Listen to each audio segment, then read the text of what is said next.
Aleyküm, hər vaxtınız xeyirli olsun. Maşın sahibi tərəfindən çəkilib bu. Ünvan yaxınlaşıb qardaş ünvanımıza. Bir ayda Destroy 05-dir, 2024-2025 modeldir. Avtomobili hər söndürüb xodlayanda, işə salanda bu işarə düşür. Bu işarə düşür qardaş. Necə olub bu işarə düşür? Hər xortlayanda bu işarə düşürdü. Söndürürdüm, yandırırdım, Yenə bu düşür. silinirdi. Bəli.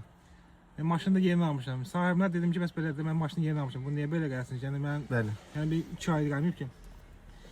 Ustalar biri deyir ki, təkərin dastikidir. Biri deyir, nə bilim, söndür maşını qoyun evakuatora gətir bura. Söndür evakuatora qoy gətir Qoy, bura. gətir bura. Nəysə mən də baxdım internetdə Tural Ustanı tapdım. Qardaş bunu Yazdım. bunun menüsündən həll eləyirsən. Elə bir ciddi bir şey deyil. Qardaş gəldi, maşını təzə alıb, xeyirli olsun. Allah kömək olsun. Maşın diaqnostika, yoxlanışla bir yerdə o işarəni də ömürlük bağladıq, çıxdı getdi. Cəmi 20 manat xərclə Allah olsun. razı olsun. Tamam. Sağ ol qaqa, xeyirli olsun. İndi söndürdüm. Baxın, indi avtomobilə yaxınlaşırıq. Artıq bir bordo işarə.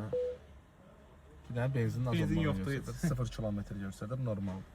Xeyirli uğurlu olsun qardaş. Sağ ol.